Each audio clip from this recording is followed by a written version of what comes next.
Welcome to Flying for Flavor. We went to Cynthia's house because we had to have Duchess Rory make an appearance today. Yes. She's here. She's got her tequila shirt on just for you guys today. Aww. She's not so impressed with having all these people in the house today. No. She's a little bit territorial. Yeah, a little She's- barky. Yeah, it's like other people. Like there's people, and I'm not quite used to these people, and these Aw. people are taking over my dining room. People, humans, crazy, eh?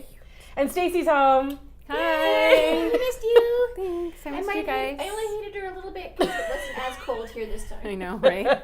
I know. So how was Cuba? It was Cuba. Meaning, Well, the resort we picked actually ran out of ice on the first day and continually ran out of ice every single day afterwards. Yeah, so warm drinks. it was warm drinks. The wine was absolutely, and I'll send you a link. I took a picture of the wine. I don't know. They really. Oh, guys, like their regular table Oh, wine or their the stuff that's inclusive. Did they have another list that was by bottle? Oh yeah, but it was insanely pricey for the price. Like it was just Oh, like really? $200 for a Oh Robert my Mondavi God. selection, and I'm like, you can buy that at $30. Why didn't we just pack one? And I don't even like that one. So it was like, Yes. yeah, I wasn't going to pay the price for the extra wine. So you had a sober we- week. Well, Kind of, sort of. I mean, that's crazy. You can do shots without having ice. yeah. Yeah. Well, I fell in love with some new drinks: gin Sonic, gin tonic, and a little splash of their what we would have Sprite. Okay. It was a good one, Okay. and vodka press became my go-to. No, I'm not a big. no, it's the whole thing. But I'm just trying to think. Like you had them without ice. Yeah. Ay.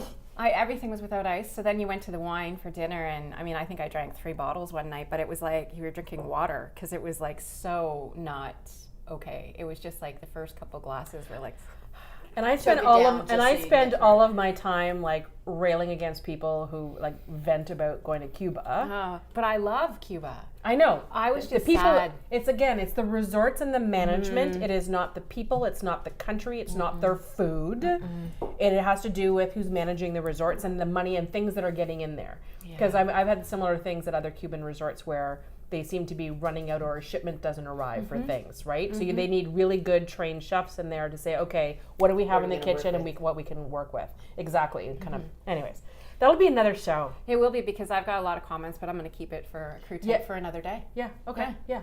Exactly. That sounds Well, good. crew take and you can vent and you can do it in your jammies. Okay. So. Yeah.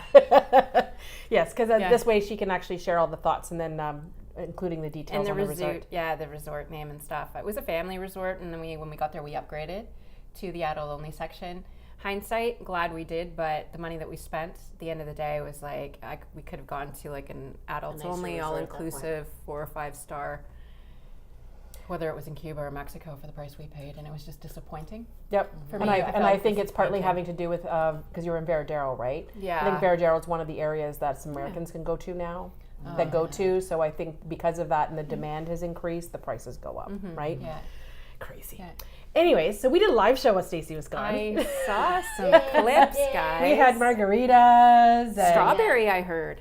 Strawberry margaritas, they were really good. Yeah, And I'm I usually stuck with the purist. lime. I'm usually like lime or bust, but those strawberry margaritas were good. Yeah.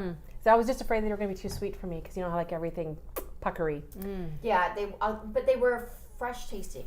That was what I liked about them because like sometimes like you say you go and it's like basically all syrup. Yeah. Which this was not. It was like fresh strawberry puree, and that's what I liked about it was that it Yep. was all fresh and yeah, it was delicious. It's good. So it's about a 2-hour show. We had a pretty full room. We ate tacos and laughed and played lots of games. trivia games with new technology. So anyways, I don't want to talk too much about it because this is just sort of an intro. So here's the live show all about tequila.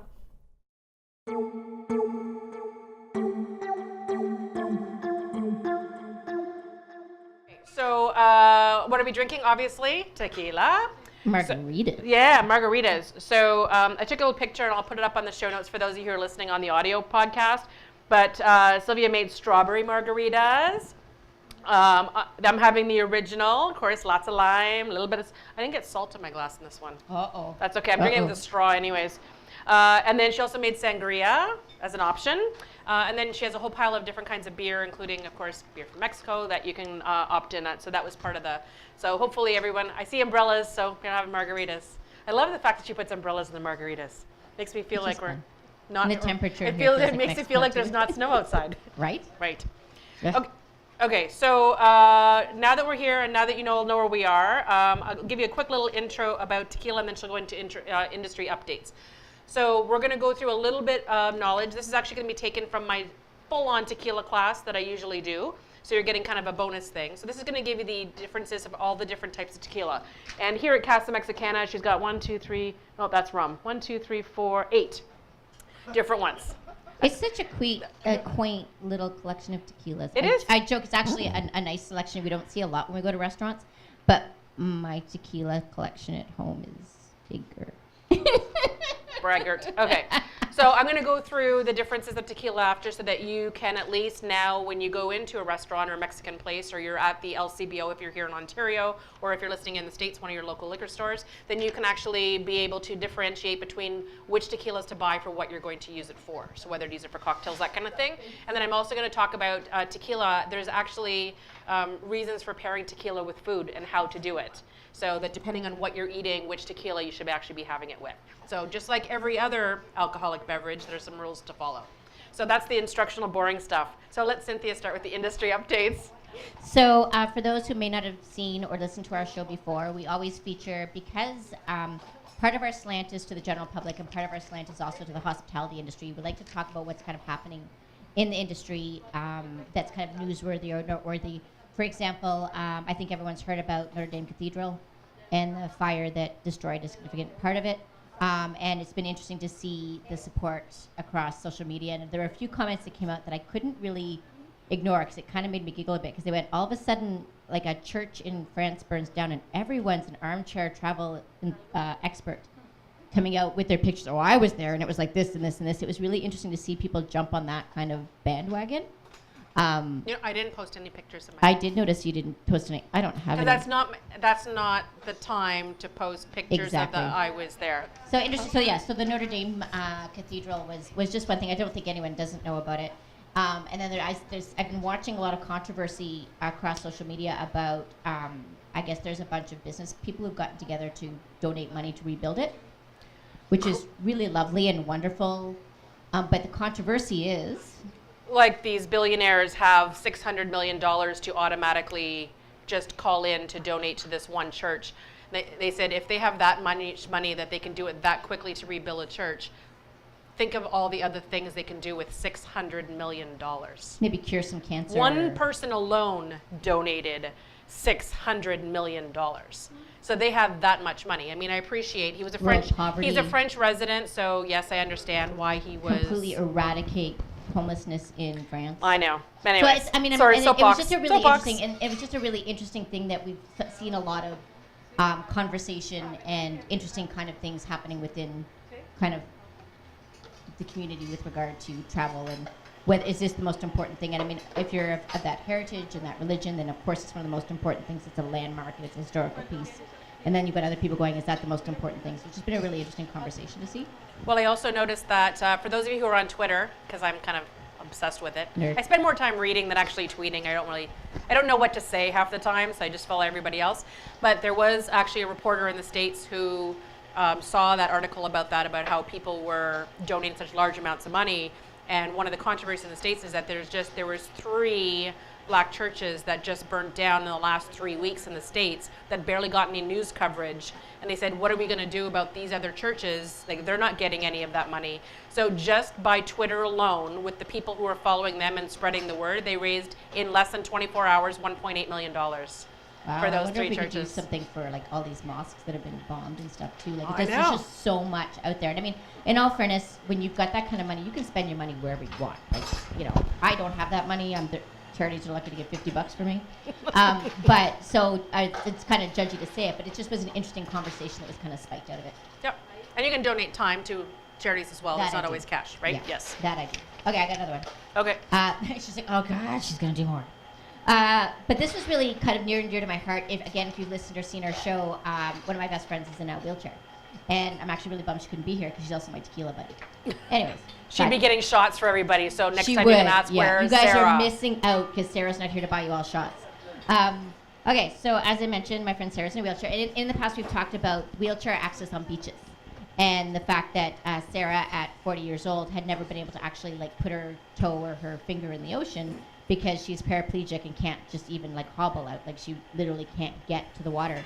So North Bay, the city of North Bay has actually purchased a mat that rolls out and will be out from the asphalt all the way to the lake for the entire summer to allow people who have mobility issues, senior citizens, wheelchairs, etc., to be able to get out and actually experience the lake the same as everyone. So that I thought was a really cool kind of callback to things that we've talked about. Considering that we're the city of lakes, essentially, it would be really nice if we have one here too. Right? I know. Don't get me started with local politics, dude. That's a very Nope, quick that's downhill another show. as we go through potholes and yeah. Anyways. Pothills is actually Oh, a shut great up. Freudian slip, actually. Could have been something else. Okay, I have one more. That's it. No more after that, I promise. Okay. Okay. So, Metro grocery stores in Quebec have recently, or there's been legislation, I should get the proper terminology, are now allowing customers to shop with reusable containers. So when we think of all the like bags we use for our fruit, or your at the counters where you get pre-done food, pre-cooked food, or your butcher counter, which I thought was really cool because with all this move, and I get really ranty about the whole straw thing and the fact that I can't have straws in half the restaurants I go to because of all the waste, and that's how some people are choosing to address it. Grocery stores use a tremendous amount of waste in their packaging. So it's super cool to see. And in Brisbane, when I used to live there, that's what we used to do. We'd go to our neighborhood butcher with our Tupperware all ready to go, and they would just fill them and send them home. So I thought that was really cool. It'd be cool to see that how it goes in Quebec and see if it'll actually migrate across the country. Yeah, I don't know. It's a whole thing I'm thinking about. It's fine if you're going for small little runs, but if you have to start bringing in a crate of glass containers or whatever with all the lids and the different sizes, I'm just picturing the people. Okay, you've seen my drawer of my plastic on my containers. So I'm just picturing being in a grocery store and having this big crate, and then you're trying to find the right lid, the right lid with the right container, the right size. That doesn't fit in that one. You got to transfer it to this one. Do you know how much I can just watching the ladies, right, going through like blueberries, corn in the cob, taking the husks off, putting it in containers. Just like that the one doesn't coupon fit. Now clippers I'm that hold you up in the checkout line. So it's interesting to see, and I have to admit that when I did do this, when I lived in Brisbane, I was a full-time mom. I had a little bit more time to kind of organize things and be ready to go when I went. And we did do smaller. You wouldn't go and buy your month of groceries. You'd go and buy for a couple days. Yeah. I thought it was interesting. Yeah. Okay, Yeah. you can talk now. Whose show is it again? It's okay. It's our show.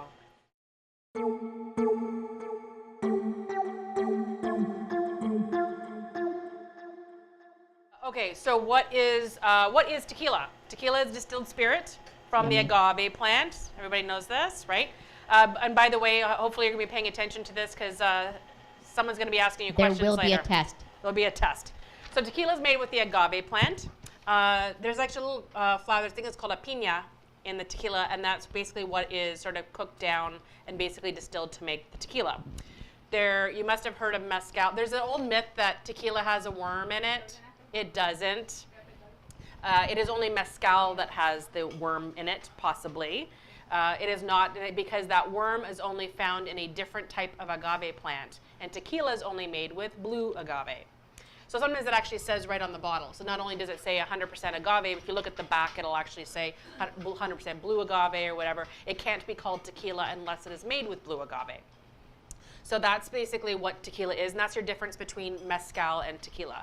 Mezcal is actually really in fashion right now with bartenders because it's cooked down differently than the actual tequila is. Tequila is done in like the industrial stainless, like the tanks kind of thing when it's being produced. And mezcal has always been traditionally done in like these earthenware, right? Like the old fashioned, it'd be like an old stone ovens, that kind of thing. So you get a lot of that smoky taste to it. So a lot of bartenders are using it for cocktails, specialty cocktails that they want to have that little bit of smoky finish to it. So they're using a lot of mezcal in it. So you'll find a lot of bartenders. I'm guaranteeing our buddy Dan over at the Alibi Roast. Dan is actually the one who really introduced me to good tequila. I will, a little side note there. Is it his fault? It's not his fault per se. It's Sarah's fault, realistically. But Dan, when we worked together, kept saying, because I'm like, I don't drink tequila. He's like, Cynthia, you haven't tried tequila. no, I've tried tequila. It's not good, Dan. And so he introduced me to Espolon, was the one that we would drink there. And I was like, oh, this is a whole new world. And so it's actually Dan's fault. Yeah, you're right. It's always Dan's fault. All Dan's fault. It's always Dan's fault. So now, as I mentioned, there are different types of tequila. So as much as there are 8 different ones up there, there are essentially, she's only got 4 up there. So of course, the silver is the classic one. That's the white one. It's also sometimes called blanco.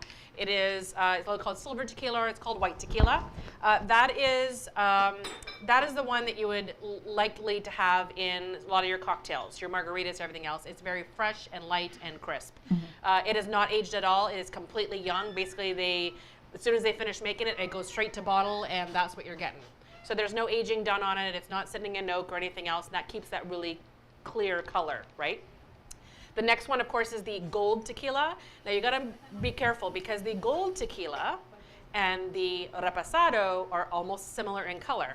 I'm not gonna go get the bottles, but you'll see them. Not the same. They're not the same thing. So don't go and buy a bottle that says gold on it thinking this is better than the blanco because it's a little darker in color. It is the same thing, but with food coloring. I know, shame. Look at, I saw some faces. That was fun. It's like, right? What? Okay. I've always said, so just for, because I know everything, I don't. But like having like Sauza Gold or Sauza Silver, I'm like, it tastes like crap either way. No one is better than the other, and I learned that the hard way. And now. Yes. Now the difference is that gold one is actually not 100% agave. So it's called a mixto tequila, basically meaning that it's mixed with other things. So it's legally to be a gold tequila has to be 51% agave, and then the balance is actually made with a sugar cane distilled alcohol. And for those of you who listened to last week's show, when I came back from Brazil, we were learning about cachaça, which is a sugar cane alcohol from Brazil. So same idea. So depending on how it's basically cachaça. So that tequila. So gold like tequila is tequila and cachaça together. Yes, it's like the best of both worlds. It is delicious. Yes. So then all they do is just to give it a little bit of coloring to differentiate it from the blanco, is that they will just put a little bit of a caramel colored food coloring in it. But it doesn't give it any flavor, it's just colored. But that is the tequila that you will normally find. Sometimes you'll get the blanco as the shots when you're ordering a shot of tequila. Yeah, that's the cheap shot that you need. But the gold one, and it's got a little bit more sugar in it because of that extra alcohol that's added, so it's got a little higher sugar content. So that's the one that gives you the hangover. Yeah. So those are your two. Now we're going to get into the aging one. So if you took that blanco tequila and you put it in oak barrels, so it can be either French oak or American oak, just like they do wine. So it's a little fancier, and it only goes in for basically for a few months. It doesn't go in very long, just enough to get a color and a little bit of that flavor to it. That's something that you're not necessarily going to sip on. You can make a tequila. That's something you can sip on a bit, or if you want to make into a cocktail. It's not necessarily going to be something strong flavored like a margarita, but I like reposado. It's got a little bit smokier. For my whiskey drinkers out there, if you like the flavor of whiskey, you'll like the flavor of reposado. Okay, so that's going to be the one up from it's a blanco, gold, reposado. The next one, of course, is aged. The next one after that is añejo. Añejo. So that's over a year. So between 1 and 3 years in oak. So it's going to be even darker. This is going to be smoother. As a good explanation for it, they said this is the one that you're going to sip on. For those who used to watch Mad Men, right? What was his name?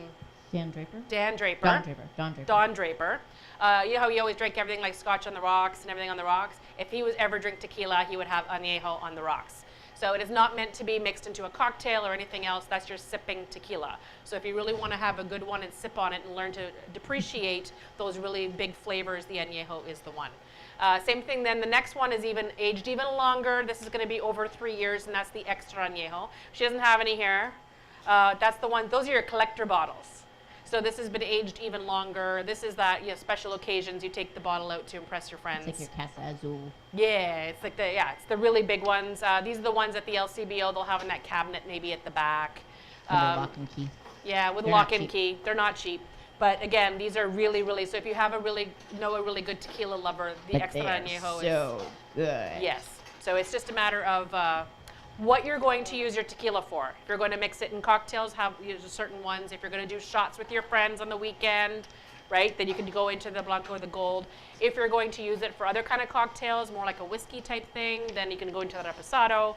And then the Añejos are more, those are just your sipping ones. Those are the after dinner, late at night, in front of a bonfire ones. So for us, like alcoholics, this is how we do it. So I actually, silver and gold are really allowed in my house.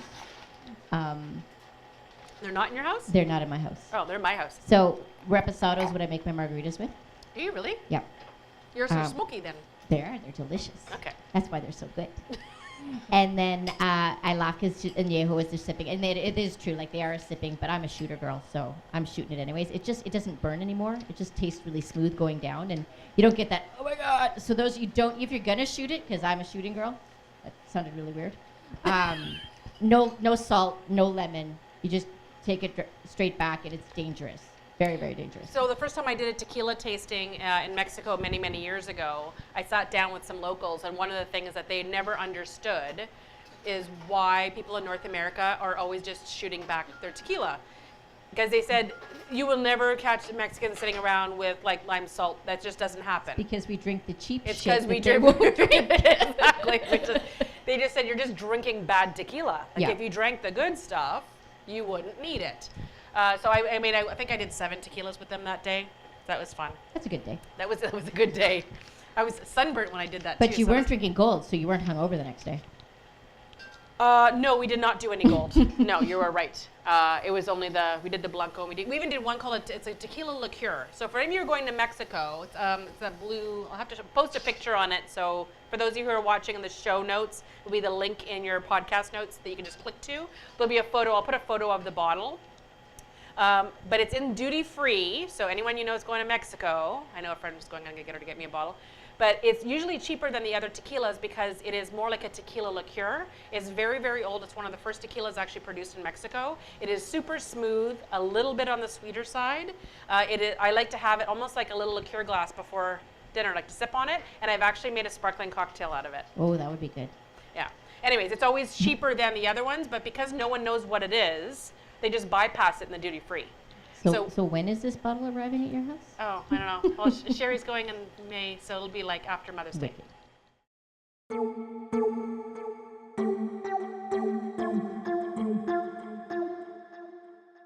So interestingly enough, this one is cheese related, and it's actually really timely because as we're taping this, Easter weekend is this weekend. Mm-hmm. And Steph found that you can now buy an Easter egg made entirely of cheese. Right? That was exactly that face. If we could have zoomed in, I was just like, what? And I love cheese. Like we've talked about this. We did a show when there was a shortage of cheese. No, there was too much cheese. I'm like, bring it all to my house. I will eat it. It's fine. So the Cheese-alicious Easter egg. It's because people are not drinking enough milk. That was the other show. Yes, that's people right. aren't drinking enough milk, so all the milk producers are now turning it into cheese, selling it to cheesemongers, so there's too much cheese, so actually the price of cheese goes down. That's how economic works. Economics 101 according to Ms. Pichet. Supply and demand. Too much milk. Okay, so back to my egg. Sorry. Okay. Our Cheese-alicious Easter egg is made of 120 grams of cheddar, and it's only 5 pounds. So if you really, really want It's only 5 pounds. so 5 pounds dollars, like. Oh, like I thought you said UK. 5 pounds in weight. Can you imagine a 5-pound cheese egg? No, it's only 120 grams. Okay. I don't know what that translates to. So 5 pounds is I'm about 12 Canadian. Yeah, so $12 for your cheese egg, and they assume you probably can't ship it or import it. So I thought that was kind of interesting. And I love cheese, but no, I want my chocolate in my eggs, not my cheese. Interestingly enough, the article that's talking about this also refers to a study that looked at that if you have more than 2 portions of cheese per day, you actually seeing decreases in the chance of stroke and the risk of cardiovascular. Oh, yay for me. Right? I know. You live on wine and cheese. I live on wine and cheese. That's usually my standard meal plan. Me too. When the kids, that's what I have for lunch most days is, well, not wine, that's a lie. Cheese and crackers. Wine comes after. Okay. So then this other one, and I love this. So dill pickles really, like, it divides families and it divides friends. You either love or you hate dill pickle. There's no in the middle. And I've got friends who love it and I've got friends who really hate it. And I am so excited. This is one thing I do need to find. Vlasic has pickle chips. So not like we have in Canada where they're like actual dill pickles sliced and dried and put in a bag. So Yes, yeah. I'm very excited. I was so excited when I saw that. I was like messaging the girls immediately, and I went, like, we when need are these. we getting them? So where is it? So let's see. It's in, I'm assuming this is the U.S. because everything like this is in the U.S. Because I'm just thinking about, I have this thing for like things like vinegar, like salt and vinegar chips and everything. And I thought how much fun it would be to have this party mix that has pickled chips, salt and vinegar chips, right? You can add in all the pickle. You can even do ones like the bacon chips, put them all together in the same one. Oh. That's a nuke, I know. Oh, bacon chips and dill chips all together. Oh.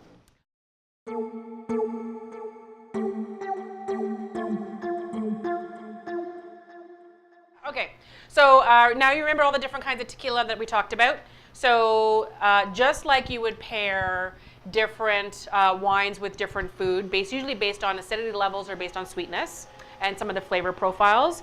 I just did a beer class last night. That's why I was teasing Steven, because he was there. So I just did a beer class last night. We did exactly the same thing. We took each of the different beer and we actually paired it with different foods. Just showing you that you can actually go to the beer store or whatever and choose different craft beer or craft style, basically depending on what you're planning to serve that night. So just, you're getting invited to a friend's house, and depending on what they're serving, if they're doing barbecue or something, you can actually go and choose suitable beer if you want to bring beer to the house. So the same thing goes with tequila, and it all has So we don't just drink tequila with everything? No, but there's different types of tequila with different things. Just like you wouldn't drink, you can drink any kind of wine with any kind of food. Some just taste better than others. Like sparkling wine and potato chips. Sparkling wine and potato chips. If you haven't tried it, I'm telling you, sparkling wine and potato chips, best snack ever. And popcorn's good too. Okay, sparkling wine and Stephanie's fancy truffle Parmesan popcorn is good too. Yeah, it's really good. Okay. Really good. They used to call it crack, one of my friends. Okay, just because it's addictive. That's the only reason. Not all of us make truffle Parmesan popcorn on a Friday night. So the white silver tequilas, remember I said that is really light and fresh flavor. So that's what you're going to have with something that's light, like seafood, vegetables, salad. So your margaritas would go with things that are very light in flavor. So you don't want anything that's going to overwhelm it, right? True. So silvers are going to be different. You drink yours like shots, though. That's part of the issue, right? Yes. Yes. So we But wouldn't with be Patron, necessarily I don't doing eat lemon shots and with a salt. salad, right? So No? no shots with. Well, that'd be an interesting lunch, though. So we wouldn't do the silver with that. But then the gold one, of course, because it's a little stronger in flavor and it's got a higher sugar content, you need something to balance that out.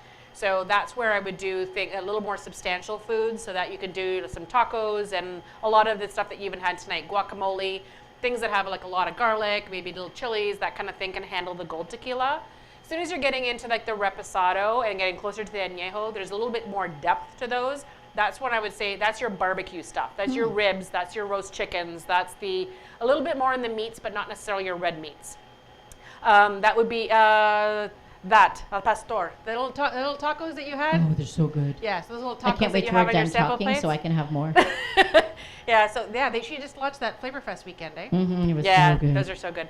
Okay, so like those tacos and stuff are fantastic for things with reposado is really good. As soon as you're getting into the añejo and older, those aged ones, that's when you need something that's going to be a little bit more on the rich side to balance it out. Those are your red meats ones. That's where you're going to have like, flat iron steaks and that kind of thing. So carne asada is it's not necessarily Mexican, but basically beefs, lamb, really heavy juicy burgers, that kind of thing. They can handle, if you wanted to have a really good sipping tequila while you're having a steak, that would be a really good pairing with it, because at least they're both going to be flavor forward enough that they're going to balance each other out. One's not going to overshadow the other. Because if you had that big, especially overly seasoned, lots of herbs and whatever on the steak, and then all of a sudden you're pairing it with that silver tequila that you can basically drink with a little piece of lime, you're almost going to not taste the tequila, or it's just going to overwhelm it. So you always kind of want to match up the strength of one to the strength of the other. It's weird. So one thing people also don't think about, just like you would use wine and like a marinade as the acid, don't hesitate to marinate things like chicken and stuff with tequila in your marinades. Just like you would put beer, right? You'd marinate beer and stuff with, in your marinade with chicken. Yeah, try some tequila sometime. You'd be really surprised, especially some of the ones that have those smokier undertones. And then you're going to put the tequila. Be careful putting the meat on the barbecue after, though. Remember, there's alcohol, flammage. do it and run. I always tell people that if you can find them for those kind of things, I either use one of those grill pans so it doesn't drip through, or get one of those new rollout non-stick sheets for the barbecue. Those things are fantastic for reusing, but they can go right over top of your grill, and this way you can go right on the direct heat without having to worry about the alcohol burning. Well, hello. So you've noticed that while we were taping the show, we have a lot of skip the dishes bags that are coming in and out of here. So so you can actually order all this stuff to your When you're home, at to home. your office. They make a really good deal. I know Stephen was here earlier to go and have their dinner special. So they have lunch and dinner specials with the chimichangas, and those churros are something else. If you want to churros, yeah, to make them fresh in the back, right through there where it says Cantina. So it's one of those things that if you're getting tired of the fact that there is still snow out there, not a lot, because I can't, even if I look out the window, you can't really see it, but there are the occasional snowbank that you drive by once in a while. So if you're getting really tired of it and you have not got to go away anywhere warm and tropical, this is one of the things, you come here and you see the blankets on the tables and you have a couple of tacos, and you have yourself a margarita, and it's like you're there. Just gotta close your eyes. And Sylvia, the owner, is one of the nicest people in the world. I know, and she gets very so shy and sweet. she's hiding. She to this day is the only person who's ever given us roses for doing our show. Yeah. So she gave us flowers. Very We had a sweet. really great picture. She gave us flowers last time we were here, which is very nice. Not that we're expecting flowers today. That would be awkward. Yeah. So who brought the flowers this time, guys? No, It's like, just what are kidding. they flowers? No, I'm kidding. The other thing, the last thing I want to mention is that the añejo, you know how I was saying that get that little bit smoky, a little bit deeper? It actually goes really well with some desserts. So things like creme brulee would be really a really good match with it. So just don't hesitate to kind of mix and match, because of course tequila still has its alcohol, still got a lot of sugar in it. Tequila's naturally a little bit sweeter.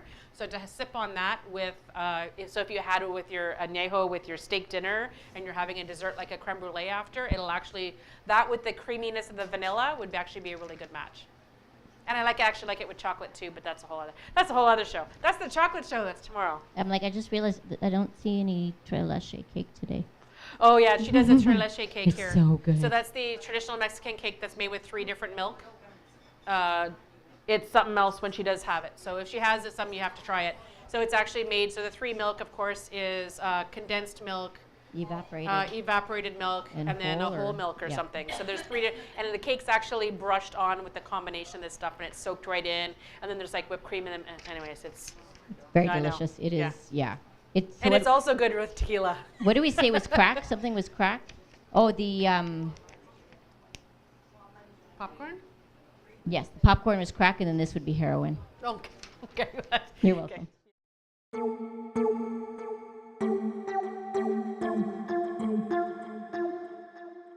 How were the games, guys? Who won? What did you do? I think there were teams, right? Yeah, we did teams for the second one. Yeah, so the games are all trivia for this one. So we didn't show it in this show only because there's long time sets in between of how to set it up. And we want to keep something secret for people who go to the live show, Well, right? The thing is, how fun is it to watch someone else play a game? Exactly, especially a trivia game. It's like it's not as exciting. So the people who were there, it was using online type systems where they use their mobile device, and so it's like a classic trivia games, but they were all tequila based. Yeah, the first one was like a classic trivia game, and the second game was more of it was like I saved it for once people had some tequila and stuff in them, and then they had prompts and they had to fill in the prompt and you had to vote on which answer you liked the best. Oh, okay. Kind of thing. And my favorite one, I came home and I laughed so hard. One of the things I said why is Cynthia's husband not allowed to drink tequila anymore, and the answers that they had for those were quite funny. Oh. Was the one was they don't want him. He's not allowed to drink tequila because he takes his worm out. Yeah, it went there. We allowed them to be creative on all fronts. It was fun. But anyway, so shout out to some of the team names. I mean, the Golden Girls. They said they're going to be back for other ones. They were a little team in the corner. My We had good friend Bam Bam. Bam Bam. Yes, Bam Bam was on one of the. He was leading one of the other teams. They got to make up their own nicknames for it. So, anyways, it was a lot of fun. There was all tequila themed prizes, courtesy of Cynthia. Made some really cute ones that had tequila sayings and stuff on them. So beside that, and then we had a door prize, the paella set. It's not exactly Mexican, but it's Latin enough. Yeah. And I had the set and I wanted to gift it, so that's how it worked. Yeah, that was fun. Yeah. Cool. So if you want to see some behind the scenes stuff, I'll probably put some clips on the VIP lounge. And Cynthia, how do you get in the VIP lounge? I'm so glad you asked, Steph. So our VIP lounge is it's a private Facebook group. So if you want to learn more and be the first to get these kind of tickets to these types of events and have access to the behind the scenes videos, and we post photos of some of the crazy things that we're doing that no one else gets to see. So find it, it's FFF VIP on Facebook, and you will need a code. And is this our last show of April already? It's our last show of April already. Wow. I know. So when you're asked for the entry code, the password is Sunny days. Stacy picked. It's our first 2-word password. So that password's only good until April 30th, and then maybe we'll have a new one. So may as well just go and join it now. And you only have to do it once, and once you're in, you're in. But it's just so that someone's watching a current episode, so that at least when they see the post, they'll kind of know what we're talking about. That's basically it. Yeah. Oh, excellent. So in the meantime, don't forget to subscribe to our podcast on iTunes and your podcast players. And subscribe to YouTube channel and, take a watch, listen through, learn some stuff, see us get silly. We're never silly. We're always silly. Anyways, from all of us here at Flying for Favor, salud. Salute. Thanks so much for watching this video. We love putting it together. It's so much fun. All of our favorite things, good food, good drinks, a lot of travel talk, and we put it all together in one fun show. So make sure you follow us here, click on the videos below, follow, subscribe, and find us on your favorite podcast player. We'll see you at our next trip.